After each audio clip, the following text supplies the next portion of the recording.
బెజవాడ కనకదుర్గమ్మ తల్లి రిక్షాలో సినిమాకి వెళ్ళింది అని చెప్పేసి నేను అనేకమైనటువంటి వీడియోస్ చెప్పాను. అలాగే మన గురుగారైనటువంటి నండూరు శ్రీనివాసరావు గారు తమ అనుభవంలో ఈ యొక్క స్టోరీని ఒక వీడియో రూపంలో పెట్టడం జరిగింది. ఒకసారి ఈ వెంకన్న ఈ రాత్రి సెకండ్ షో అయిపోయాక వెనక్కి తిరిగి వస్తూ ఉంటే మారుతి టాకీస్ అని ఒకటి ఉండేది విజయవాడలో, చాలామందికి తెలుసు పెద్దవాళ్ళకి. ఆ మారుతి టాకీస్ దగ్గర నుంచి వస్తూ ఉంటే ఒక ముత్తైదు ఒక ఆవిడ ఆ సినిమా హాల్లోంచి బయటకు వస్తున్నట్ట. వస్తూ ఎర్రటి చీర కట్టుకుని ఇంత కుంకం బొట్టు పెట్టుకుని పువ్వులు అవన్నీ పెట్టుకుని గాజులు వేసుకుని చాలా నిండు ముత్తైదు అనమాట. మనకి ఇది కనకదుర్గమ్మ వారికి ఐకాన్. ఎవరైనా ఇది వర్ణించి చెప్పారు అంటే మనకి వెంటనే దుర్గమ్మ గుర్తు రావాలంటే. దాంతో ఆ తల్లి బయటకు వచ్చి, నాయన ఇంద్రకీలాద్రి దగ్గరికి వెళ్ళాలి, వస్తావా అని అడిగట. అంటే అలాగేనమ్మా తప్పకుండా వస్తాను అని చెప్పి రిక్షా ఎక్కించుకుని తొక్కుతూ తీసుకువెళ్తున్నాడు. అది అర్ధరాత్రి దాటిపోయింది. ఊరంతా దాదాపుగా నిర్మానుష్యంగా ఉంది. వాళ్ళిద్దరే వెళ్తున్నారు. వెళ్తూ ఉంటే ఒక చోటుకి వెళ్ళేసరికి రిక్షా అప్పు ఎక్కవలసి వచ్చింట. వస్తే నాయన దిగన, నువ్వు కష్టపడుతున్నావు కదా పెద్దవాడివి అంటే, ఏం పర్వాలేదమ్మా, కష్టం అనుకుంటే డబ్బులు ఎక్కడి నుంచి వస్తాయి, కుటుంబం ఎలా నడుస్తుంది, ఏం పర్లేదులే అని చెప్పి అతను కిందకి దిగి మొత్తానికి లాక్కుని తీసుకువెళ్ళాట. వెళ్ళి తీరా ఇంద్రకీలాద్రి దగ్గర బ్రాహ్మణ వీధి అని ఉంది చూడండి, ఆ ప్రాంతం దగ్గరికి వచ్చేసరికి ఆవిడ అడిగారట. అక్కడ చిమ్మ చీకటి నిర్మానుష్యంగా ఉంది, ఒక్క మనిషి కూడా లేడు. దాంతో నాయన అమ్మవారు ఈ నగర సంచారానికి వస్తుంది రాత్రిపూట్లు అంటారు కదా, మరి నీకు ఇలా ఒక్కడివి వెళ్తున్నావు కదా, భయం వేయదా అని అడిగేట. ఆ తల్లి లేలదంతా. అడిగితే వెంటనే అతను అన్నట్ట, మా అమ్మని చూసి నేను ఎప్పుడైనా భయపడ్డాను అమ్మ, ఇంకా కనకదుర్గమ్మని చూసి భయపడ్డం ఎందుకు, మా అమ్మ లాంటిదే కదా, ఇదంతా తల్లి రాజ్యం అమ్మ, ఇక్కడ తప్పుడు పనులు చేసేవాళ్ళు భయపడాలి తప్ప కష్టపడి పొట్టపోసుకునే నేను మా అమ్మని చూసి ఎందుకు భయపడ్డామమ్మా అన్నట్ట. చూడండి ఎంత గొప్ప మాట. విజయవాడ అమ్మవారి సామ్రాజ్యం అని అతనికి అర్థమైంది. ఇది బెజవాడలో ప్రతి ఒక్క ఇంటి వాళ్ళకి అందరికీ కూడా తెలిసినటువంటి స్టోరీ అనమాట, నగ్న సత్యం ఇది. కాబట్టి నండూరు శ్రీనివాసరావు గారు చెప్పింది అక్షరాల సత్యం ఈ కథ. ఇందులో ఏ విధమైనటువంటి సంశయము ఆక్షేపణ లేదనమాట.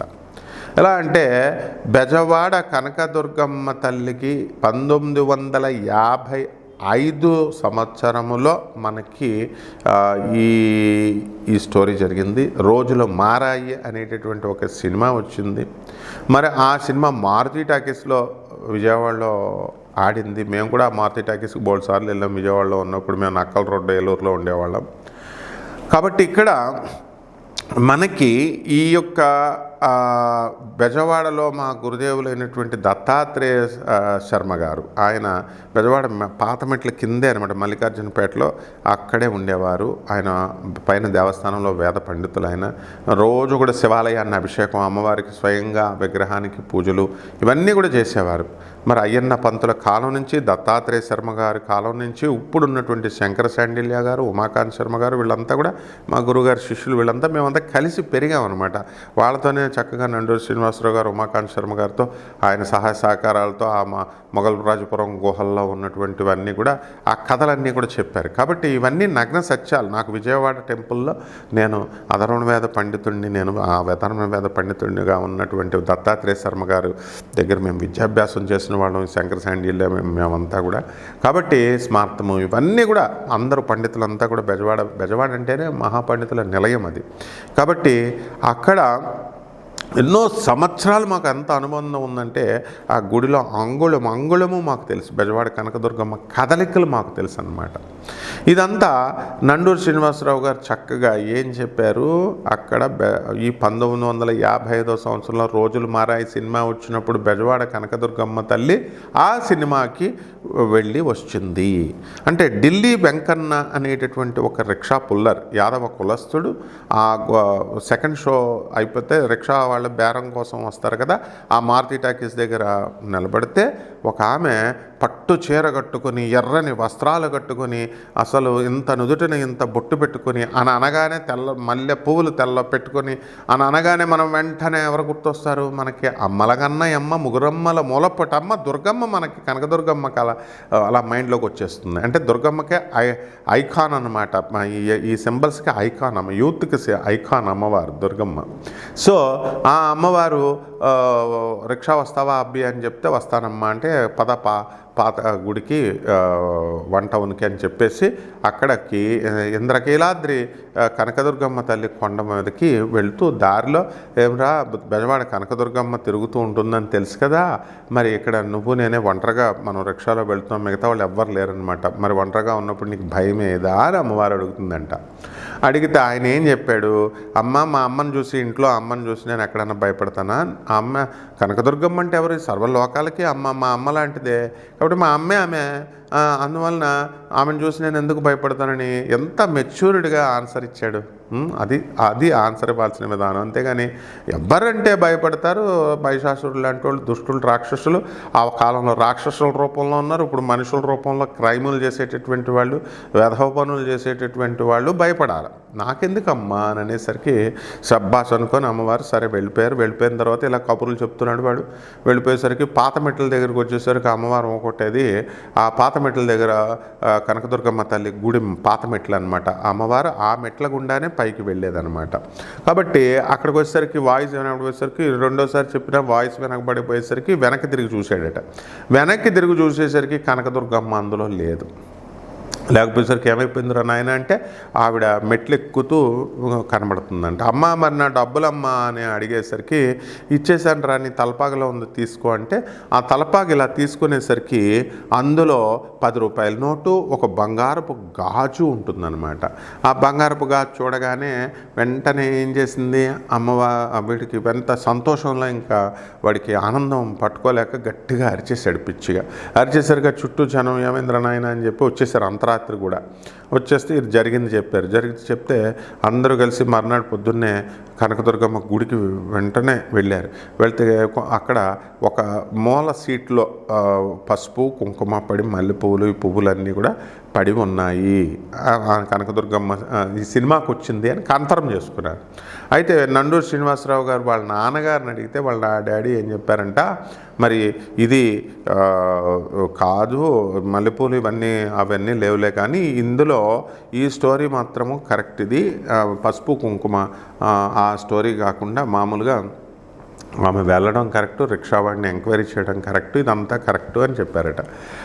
అయితే మర్నాడు ప్రెస్ వాళ్ళు వచ్చి ఆ రిక్షా ఢిల్లీ వెంకన్నని ఎంక్వైరీ చేస్తే ఆయన ఆ బంగారపు గాజు చూపించాడు, ఫోటోలు తీశారు. టంగుటూరు ప్రకాశం పంతులు గారి పేరుతో ఉన్నటువంటి ఆంధ్ర కేసరి పత్రికల్లో ఇదంతా కూడా ప్రింట్ అయ్యి ఉంది. ఈ స్టోరీ అంతా కూడా గ్రామాన్న ఆ బెజవాడ కనకదుర్గమ్మ గుళ్ళో ఇంటింటికి తెలియడం కాకుండా కృష్ణా జిల్లాలో విజయవాడకు దగ్గరగా ఉన్నటువంటి ప్రతి గ్రామము, ఆ గుంటుపల్లి, తర్వాత ఈ యొక్క కొత్తపేట, మరి ఇవన్నీ కూడా వాళ్ళకి గొల్లపూడి, ఇవన్నీ ప్రాంతాల వాళ్ళందరికీ కూడా తెలుసు అన్నమాట. కాబట్టి ఇందులో ఏ విధమైనటువంటి అసత్యము లేదు. అలాగే బెజవాడ కనకదుర్గమ్మ తల్లి మాధవవర్మ కోసం మాధవవర్మంటి మహికాంతులనరించిన తల్లి నీవు, మహిషాసురుని మర్తించిన జనని నీవు, లేరు నీ వంటి వారలి దారుణి తలంబునం చూడనట్టియో శంభురాణి. అమ్మా శంభురాణి పార్వతీమాత, శివుని పట్టపు ధాత్రి, పట్టపు రాణి. మరి నీవు ఈ ప్రపంచం భూమి మీద ఎదిగితే నీలాంటి తల్లి దొరకదమ్మా.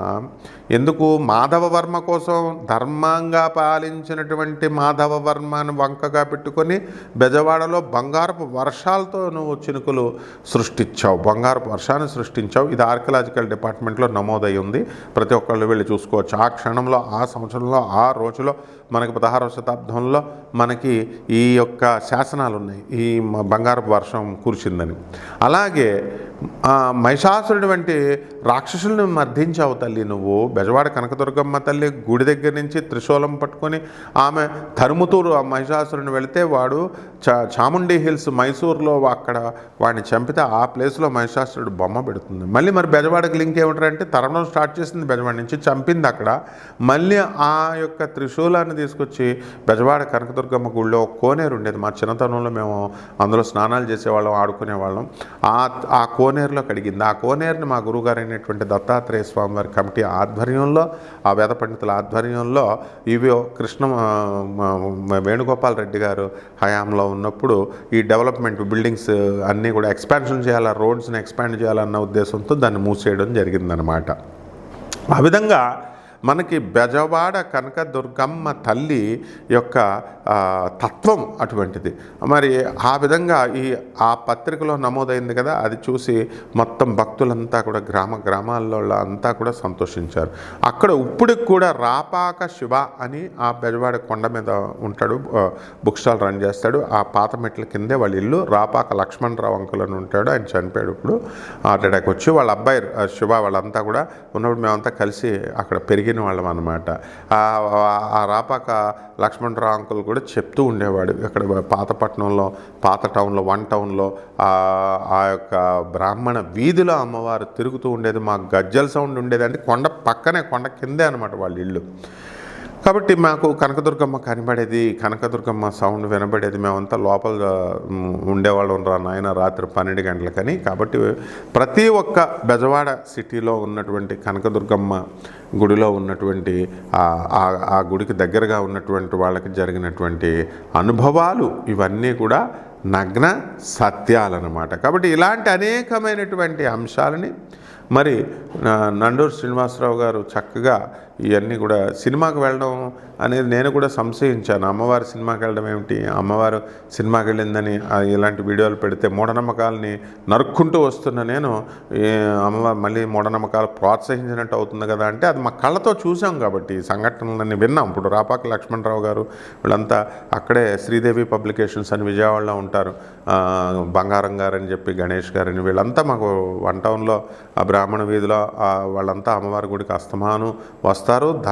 వాళ్ళంతా కూడా ధర్మమండలిలో ఉన్నటువంటి వాళ్ళంతా కూడా మేము చూసాం. కాబట్టి ఇవన్నీ ఆనాటి కాలం ఈవో దగ్గర నుంచి ఈనాటి కాలం బ్రహ్మరాంబ గారు, శ్రీశైల తర్వాత శ్రీనివాస్ గారు ఈవో, సూర్యకుమార్ గారు నాకు బాగా డిప్యూటీ కలెక్టర్గా ఫస్ట్ అపాయింట్మెంట్ అయినటువంటి ఖమ్మం దగ్గర నుంచి ఇప్పుడు విజయనగరం కలెక్టర్గా ఉన్నటువంటి ఈవో సూర్యకుమార్ గారు కూడా ఆమె ఈవోగా మన బెజవాడ కనకదుర్గమ్మ దేవస్థానానికి చేశారు. విజయనగరం కలెక్టర్గా ఇప్పుడు ప్రస్తుతం ఉన్నారు. కాబట్టి వీళ్ళందరితో అనుభవాలు నాకు ఉన్నాయి. కాబట్టి ఈ కథ నగ్న సత్యం నండూరు శ్రీనివాసరావు గారు చెప్పింది. దండి